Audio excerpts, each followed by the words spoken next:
Saat sekarang saya berada di Rumah Sakit Darurat COVID RSDC Wisma Atlet Tenggarong yang ada di kawasan Stadion Aji Imbut Tenggarong, Kutai Kartanegara. Ini menjadi lokasi pertama di mana menjadi pusat karantina atau juga isolasi terpadu pertama di Provinsi Kalimantan Timur saat awal kemunculan virus corona di tanah air pada Maret tahun lalu. Mari melihat lebih dekat apa saja layanan yang ada di RSDC Wisma Atlet Tenggarong, Kutai Kartanegara bersama saya, Marga Rahayu. Kutai Kartanegara pertama kali mengkonfirmasi kasus COVID-19 pada 19 Maret 2020.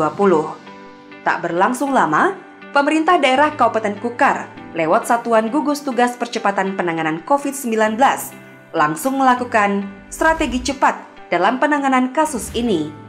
Salah satunya dengan memanfaatkan Wisma Atlet yang terletak di Kompleks Stadion Aji Imbut Tenggarong Seberang. Sudah kurang lebih 1 tahun, Wisma Atlet menjadi tempat isolasi terpadu oleh pemerintah daerah Kabupaten Kukar. Lantas, bagaimana situasi dan kondisi Wisma Atlet tersebut dalam kondisi sekarang?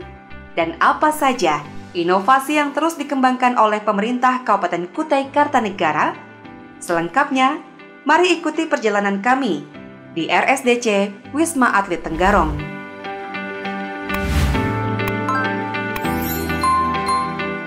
Kita saat sekarang sudah berada di Rumah Sakit Darurat COVID Wisma Atlet Tenggarong dan sudah bersama kita Ibu Kepala Dinas Kesehatan Kutai Kartanegara, Ibu Dr. Martina Yulianti, ya, spesialis penyakit dalam Pinasim Mkesmars. Selamat siang, Bu. Siang. Assalamualaikum. Mudah-mudahan sehat, Bu, ya. Alhamdulillah. Jadi dalam 1 minggu bisa berapa kali, Bu, datang ke sini, Bu? Wah, nggak dihitung. Bisa tiap hari? Sesuai kebutuhan. Dan hari ini kita didampingi juga dengan Dr. Nusa Purnawan Putra yang merupakan penanggung jawab di RSDC Wisma Atlet Tenggarong. Ini juga Dr. spesialis penyakit dalam. Spesialis penyakit dalam juga, luar biasa. Dua-duanya spesialis penyakit dalam yang konsen terhadap COVID-19 di Kutai Kartanegara. Saya boleh diajak jalan-jalan tidak ini? Keliling-keliling Wisma Atlet Tenggarong RSDC-nya. Cukup adem di sini. Kita mau pertama kali mau mengunjungi ruangan mana dulu, Dr. Nusa? Ya, jadi kita berada di Wisma Atlet di mana Rumah Sakit Darurat COVID ini dibuat beberapa zonasi. Nah, kita akan masuk ke ruang intermediate care di mana pasien-pasien COVID derajat sedang, berat atau kritis dapat dirawat di sini. Oke, tapi sampai dengan saat sekarang mudah-mudahan belum ada yang kritis yang dirawat di sini ya, Dok? Belum ada. Amin. Dan jangan pernah ada kalau bisa. Ya, mudah-mudahan. itu harapan kita semua. Dr. Nusa boleh jelaskan ini ruangan untuk pasien kategori apa, Dok? Ya, baik. Jadi kita pada dasarnya kan kita tahu bahwa COVID-19 itu sendiri ada berbagai gejala. Ada tanpa gejala, gejala ringan, gejala sedang, berat, dan kritis. Nah, ruang intermediate care Rumah Sakit Darurat COVID Wisma Atlet Tenggarong ini, untuk ruangan depan ini adalah ruangan untuk khusus pasien sedang, berat, dan kritis. Di mana pasien-pasien yang butuh oksigen perlu dan juga untuk pengawasan ketat dan sebagainya ke arah kritis, ini perlu kita monitoring dan tata laksana di ruangan ini. Itu apabila tidak tertampung di rumah sakit AM Parikesit. Jadi alur rujukan pertama tetap ke UGD RSUD AM Parikesit ya. Nanti kalau di sana sudah penuh sesuai dengan jumlah tempat tidur yang ada, itu dialihkan ke sini. Nah, kalau di sini sudah penuh, nanti ada rumah sakit tenda ya yang ada di UGD. Setelah di sana penuh, baru kita bergerak lagi ke Putri Karangmelenu. Jadi kita harapkan di sini tuh tidak terjadi kasus yang berat karena kita harapkan kasusnya menurun, jadi pasien-pasien bisa tertampung di RSUD AM Parikesit. Jadi sifatnya sekali lagi membackup rumah sakit. Iya, membackup. Jadi tetap rujukan utamanya adalah RSUD AM Parikesit. Baik, saya jadi penasaran di dalam seperti apa, boleh kita lihat ya, Dok ya? Silakan. Jadi tadi sudah disampaikan oleh Ibu Kadinkes Dr. Martina Yulianti bahwa di sini sifatnya membantu, membackup dari rujukan utama RSUD AM Parikesit bila mana IGD COVID RSUD AM Parikesit sudah mencapai kapasitas maksimal yaitu 30 bed, maka disinilah untuk menampung pasien-pasien yang membutuhkan tersebut. Kriteria sedang, berat, kritis. Memang untuk kriteria berat, sedang, kritis kita akan mengkalkulasi kembali apakah bisa ditransfer dan ditukar dengan pasien yang kriteria sedang di sana untuk dapat dirawat di sini, seperti itu. Kita akan berkoordinasi juga dengan RSUD AM Parikesit. Untuk kapasitas sebelumnya itu sampai 20 bed. Cuma dengan peningkatan kasus seperti ini, Dinas Kesehatan berupaya untuk semua pasien harus terlayani dan mendapatkan pelayanan, maka kita akan tingkatkan. Jadi mencapai 34 bed, seperti itu. Tapi dengan fasilitas yang sudah cukup mumpuni. Ya, jadi nanti ada bed, ada oksigen, ada tabung oksigen. Cuma memang untuk alat-alat yang lebih advance seperti itu, seperti mungkin intubasi atau HFNC itu membutuhkan untuk rujuk ke rumah sakit parikesit. Sebagaimana kita ketahui kan untuk Kukar ini ada 3 rumah sakit ya, RSUD Parikesit, kemudian RSUD Abadi yang ada di Samboja, RSUD Dayakuraja. Jadi untuk daerah pantai itu rujukannya adalah ke RSUD Abadi. Untuk daerah hulu rujukannya ke Dayakuraja, dan untuk RSUD Parikesit ini bisa menerima semua sebenarnya. Jadi termasuk dari tengah, bisa juga dari hulu yang tidak tertampung di Dayakuraja, itu diterima di RSUD Parikesit. Nah juga biasanya pasien-pasien dari Kecamatan Anggana, Sanga-Sanga, Muara Badak itu biasanya kan ke Samarinda. Betul. Tapi karena dekat kan, karena penuh itu mereka harus ke sini. Itu yang membuat kita kemarin full gitu. Nah, oleh sebab itu kita mengantisipasi dengan meningkatkan kapasitas. Jadi kita mereform ya, memperbaiki sistem pelayanan, kemudian melakukan konversi bed ya, melakukan penambahan bed, kemudian mengatur ulang SDM ya, mensubstitusi, artinya tugas-tugas yang tidak terlalu harus dilakukan oleh perawat itu kita substitusi dengan relawan atau petugas yang lain, tapi tentu sudah dilatih dulu. Itu upaya kita agar pasien-pasien yang datang ke RSUD Parikesit, kemudian Rumah Sakit Darurat COVID, begitu juga yang ada di Samboja dan Dayakuraja itu bisa tertolong gitu. Baik, dan bagaimana kondisinya terkini? Saat sekarang keterisian berapa persen, Dr. Nusa? Oke, baik. Jadi untuk sebelum mulai minggu depan kan akan ditingkatkan seperti Dr. Martina bilang. Sebelumnya itu kapasitas 300. Ya. Nah, ini kita naikkan sampai 20%, di mana untuk keterisian sekarang itu untuk kita bagi zonasi, ada yang ringan non observasi, ada yang ringan dengan observasi, dan zonasi di sini, yaitu sedang berat kritis. Untuk sedang berat kritis kita berada di ruangan ini tentu tidak ada pasien karena rencana kita akan maksimalkan dan buka untuk masyarakat yang butuhkan mulai besok ya, mulai besok hari Senin. Nah, untuk kapasitas yang di Wisma untuk ringan dan observasi sekitar 50%. Jadi 50% masih bisa untuk kita isi. Silakan masyarakat Kutai Kartanegara yang membutuhkan perawatan tentu dengan komorbid dan risiko-risiko perburukan di rumah, kita akan terima, kita akan layani, kita akan rawat dengan semaksimal mungkin. Baik, Dr. Yuli kemudian Dr. Nusa, kita tahu bahwa masyarakat Kutai Kartanegara saat sekarang yang terkena atau terpapar COVID-19 masih banyak yang merasa wah lebih baik isomannya di rumah saja begitu ya. Sementara kita di sini sudah menyiapkan berbagai macam fasilitas. Apa yang mau disampaikan ini kepada masyarakat? Ya, mungkin untuk masyarakat Kutai Kartanegara, kita tahu bahwa COVID ini tentu tidak bisa kita duga ya. Pada kasus-kasus tertentu di mana yang tertular COVID itu adalah mungkin orang tua, populasi rentan lah ya, orang yang belum divaksin, orang tua, orang dengan penyakit-penyakit komorbid atau penyakit penyerta seperti diabetes, asma, hipertensi, itu bisa memburuk di tengah jalan. Oleh sebab itu, saudara-saudara semua ya, se-Kutai Kartanegara, apabila Anda itu merasakan keluhan yang mirip dengan flu ya, ada demam, batuk, pilek, itu jangan disepelekan karena ini adalah sekarang ada wabah COVID dan itu sangat mungkin untuk menjadi berat. Jadi kalau nanti ada gejala seperti itu, periksakan diri ya, laporkan ke petugas kesehatan.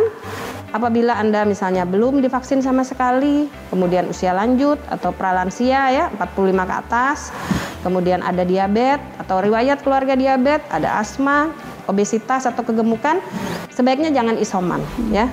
Sebaiknya jangan isoman karena kalau isoman itu kita susah. Pengawasannya tentu tidak sama dengan di rumah sakit. Kalau nanti isoman dan sudah mengalami penurunan kadar oksigen dalam darah atau desaturasi, itu sudah terlambat untuk dibawa ke rumah sakit. Jadi kita berharap agar kita semua selamat, lebih dini ya, lebih dini kita mencari tahu apa yang kita alami, kemudian lebih dini untuk mendapatkan pertolongan. Jadi begitu ya. Baik. Kalaupun misalnya gejala ringan atau tanpa gejala, tapi rumahnya tidak memenuhi syarat untuk isolasi mandiri, misalnya tidak ada kamar tersendiri, tidak ada kamar mandi di dalam kamar, lebih baik ke Wisma Atlet aja. Karena di Wisma Atlet ini ada ruangan, tadi Dr. Nusa sudah sampaikan, bisa sampai 300 untuk kapasitas yang tanpa gejala dan gejala ringan ya. Jadi lebih baik ke sini saja supaya tidak menularkan kepada orang lain juga. pertanyaan yang paling penting, bagaimana caranya mengakses layanan di RSDC Wisma Atlet Tenggarong, Dok? Oke, baik. Jadi RSDC Wisma Atlet Tenggarong ini kita akan terima itu pertama dari rujukan puskesmas atau rujukan klinik dari Tenggarong ini, Kutai Kartanegara itu sendiri, dan juga datang sendiri. Tapi untuk keperluan administrasi dan sebagainya tentu dibutuhkan seperti surat rujukan puskesmas, terus hasil PCR positif, Surat keterangan terus tidak bisa surat keterangan tidak layak untuk diisolasi mandiri seperti itu. Tentu itu adalah administrasi, bisa disusulkan. Kalau pasien mau datang, silahkan, kita akan terima dulu. Jika di luar jam pelayanan, akan kita terima dulu, kita rawat dulu, kita tampung dulu. Untuk administrasi bisa disusulkan esok harinya, seperti itu. Nah, terus bagaimana terkait jam pelayanan? Jam pelayanan kemarin itu sempat hanya dari jam 9 sampai sore, jam 4 sore. Nah, dengan kasus seperti ini, selain Dr. Yuli tadi bilang bahwa peningkatan kapasitas, kita juga memperpanjang jam pelayanan. Jadi sekarang poliklinik COVID di RSDC itu sendiri membuka dari pagi sampai jam 21.30. Terus bagaimana kalau misalnya setelah malam pasien datang, kita akan tetap terima, kita akan tetap tata laksana, kita akan tetap memberikan terapi, tapi untuk pemeriksaan dan administrasi selanjutnya bisa besoknya, seperti itu. Jadi kita tidak akan menolak pasien sesuai dengan kriteria tadi. Dan yang banyak ditanyakan, apakah layanan ini harus berbayar ataukah justru gratis dari pemerintah? Oke, jadi untuk pelayanan sendiri, pemerintah akan menanggung istilahnya untuk proses dari mulai awal pemeriksaan, obat-obatan, monitoring hingga pulang nanti 100%. Jadi tidak ada kekhawatiran dari masyarakat tukar, saya nggak mau deh ke Wisma, saya nggak punya uang gitu. Tidak. Sekali lagi Dr. Yuli bilang bahwa kalau misalnya memang tidak layak untuk diisolasi mandiri, suasana rumah, keadaan penyakit dan sebagainya, kita akan dengan senang hati menerima dan merawat dari masyarakat tukar itu sendiri. Pasti banyak yang berterima kasih, Dok, kepada komitmen pemerintah ya, membantu masyarakat kita yang terpapar COVID-19. Dan kalau tadi dikatakan ada penambahan jam operasional, penambahan bed, Dr. Nusa sudah siapkan tenaga kesehatan yang terlibat dalam perawatan di sini? Oke, baik. Jadi tenaga kesehatan itu untuk sebuah rumah sakit kan memang ada terdiri dari tenaga kesehatan dan penunjang lainnya. Untuk tenaga dokter, alhamdulillah kita dapat 2 dokter umum relawan dibantu dokter intensif dari Kabupaten Kutai Kartanegara yang ditugaskan di situasi darurat seperti ini, berjumlah 8. Terus selanjutnya ada perawat berjumlah 33 ya, termasuk perawat relawan juga, dan ada perawat dari RSUD MPRKS juga. Sehingga kekuatan untuk tenaga kesehatan insya Allah siap seperti itu. Dan juga untuk tenaga dokter spesialisnya. Untuk tenaga penunjang lain seperti obat-obatan farmasi, terus penunjang laboratorium dan radiologi disesuaikan juga untuk standby untuk melakukan pelayanan tidak terputus seperti itu. Baik. Nah, kalau kita berada di RSDC Wisma Atlet Tenggarong, nah mereka yang sedang isolasi ini aktivitasnya apa saja? Atau jangan-jangan dikurung saja di kamar, tidak boleh kemana-mana? Ya baik. Jadi untuk pasien-pasien yang zonasi tadi, zonasi ringan, observasi, non-observasi, itu tetap kita akan melakukan treatment, tata laksana. Tata laksana itu baik itu obat-obatan, kita pantau, terus non-obat-obatan. Non-obat-obatan termasuk nutrisi. Ya, nutrisi juga kita perhatikan. Selain itu, untuk aktivitas adalah pentingnya olahraga di jam-jam tertentu. Biasanya pagi dan sore, diutamakan pagi. Untuk apa? Untuk supaya imunnya lebih baik. Vitamin dalam tubuh, utamanya vitamin D lebih baik bila terpapar sinar matahari langsung. Jadi ada area memang khusus untuk masyarakat yang dirawat di Wisma ini untuk berolahraga, untuk beraktivitas dan sebagainya. Seperti itu. Jadi dibuat jangan sestres mungkin. Seperti itu. Bolehlah nanti kita lihat-lihat ya. Karena juga ruangannya sangat terbuka, sangat asri sekali, sangat ideal ya. Jadi daripada di rumah, lebih baik ke Wisma Atlet Tenggarong yang saat sekarang sudah menjadi rumah sakit darurat COVID ya untuk di wilayah Kutai Kartanegara. Terakhir Dr. Nusa, sampai dengan saat sekarang kan pandemi COVID-19 sudah hampir mau 2 tahun ya.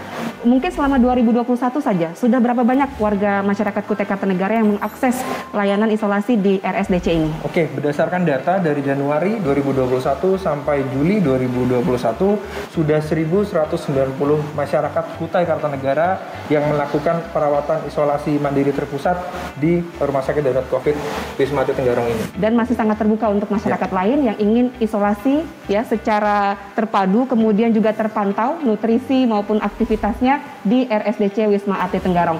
Kita boleh jalan-jalan lihat-lihat lokasi sekitar ya. Baik, Dr. Nusa, kita mau kemana dulu? Ya, sebelum kita muter, saya ingin perkenalkan dulu. Boleh. Ini ada Lebih ramai ya? Ya, ada Ibu KD sebagai Kepala Instalasi RSDC Wisma Atlet Tenggarong dan juga ada Ibu Ica ya sebagai Kepala Ruangan. Ini yang sering begadang juga ya? Ya, tentu. Dan yang saya sering repoti juga. Seperti itu. Jadi kita mau kemana dulu, Dok? Ya, jadi tadi sudah kita jelaskan bahwa ada beberapa zonasi. Untuk yang di sini kan untuk yang kasus sedang berat kritis, di mana berat kritis kita upayakan rujuk ke Rumah Sakit Haji Muhammad Parikesit. Untuk yang ringan itu kita dibagi dua. Ringan yang dengan komorbid, observasi, atau ringan yang non komorbid dan non observasi. Di situ bisa kita lihat nanti ada beberapa barak dan ada bungalow, di mana kapasitas untuk yang non observasi untuk gejala ringan itu bisa sampai 300 tadi, 282 ya. Keterisian sekarang sudah sampai 50%. Artinya 5% masih bisa, silakan masyarakat untuk datang dan dirawat di sini secara terpusat. Untuk yang non observasi kapasitas 40 dan juga baru terisi sekitar 27. Artinya sekitar ya 50 lah ya. Jadi pasti bisa kita maksimalkan untuk pasien-pasien yang komorbid ringan yang butuh perawatan khusus untuk kita maksimalkan di sini. Seperti itu. Baik, jadi kita mau jalan kemana dulu, Dok? Ya, ke sini silakan. Penasaran nih gimana untuk barak, kemudian juga zona-zona yang lain. Ya, seperti apa? Oke, baik. Tadi disampaikan Dr. Nusa ada barak, ada wisma. Bedanya apa? Kan masyarakat umum masih banyak yang belum tahu gitu. Yang pertama kalau wisma itu kan kapasitasnya kami bedakan. Kalau misalnya wisma itu 10 tempat tidur. Kalau barak ini dia terdiri dari kamar-kamar. Jadi misalnya barak E ini ada 5 kamar misalnya. Nah, di dalam kamarnya itu kami masukkan 8 tempat tidur karena memang agak lebih kecil daripada wisma. Dan kita lihat tadi seperti rumah kedua ya bagi mereka, karena di sini aktivitasnya bisa langsung di santai, kemudian sambil cuci baju, ada mesin cuci di dalamnya, ada mesin cuci. Jadi memang fasilitas juga tidak kalah dari rumah biasa ya. Iya, sama seperti di rumah. Tidak perlu takut Ya, sebenarnya benar. untuk Membuat senyaman mungkin jadi second home-nya dari masyarakat yang butuh isolasi.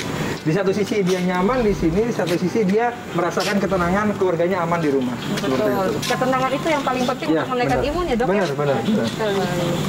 Dan rata-rata yang isolasi di sini kesembuhannya, tingkat kesembuhannya semuanya Tingkat kesembuhannya alhamdulillah baik, di mana pasien terkadang menanyakan kapan saya selesai isolasi, walaupun sudah merasa baik kan, enak, pengen cepat pulang gitu.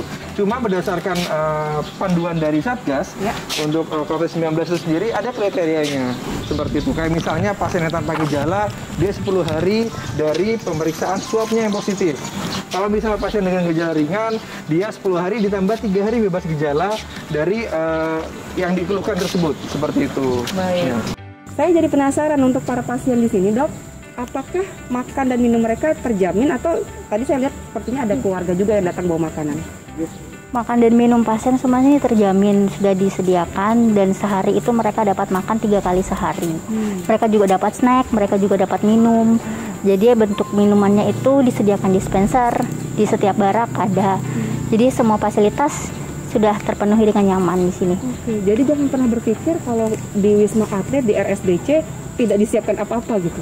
Tidak. Tentu kita akan melakukan pelayanan yang terbaik Ya. kepada pasien seperti itu. Sekarang, Dok, kita lagi ada di ruangan mana nih, Dok? Ya, kita berada di ruang nurse station. Station. Ya, di mana ini berjarak dengan ruangan isolasi tadi.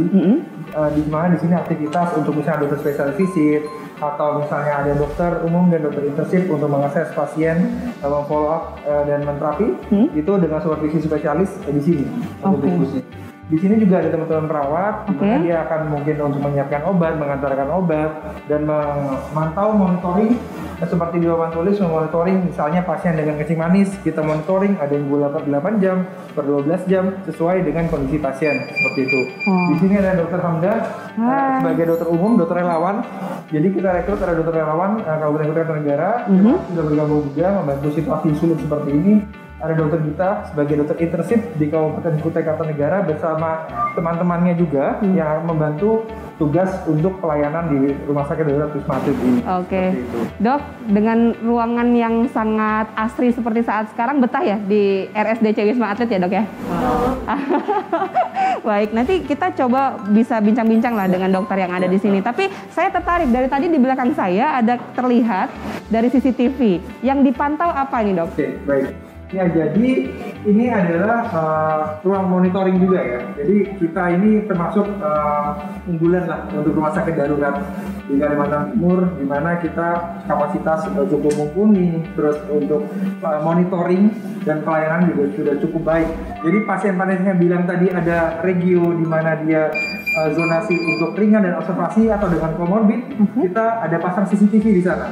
Kita tentu akan tetap ke pasien tiap harinya dan kalau perawat per 8 jam per shift dan memantau kalau misalnya tiba-tiba ada keluhan atau perubahan status klinis, tapi kita juga tetap memantau secara CCTV.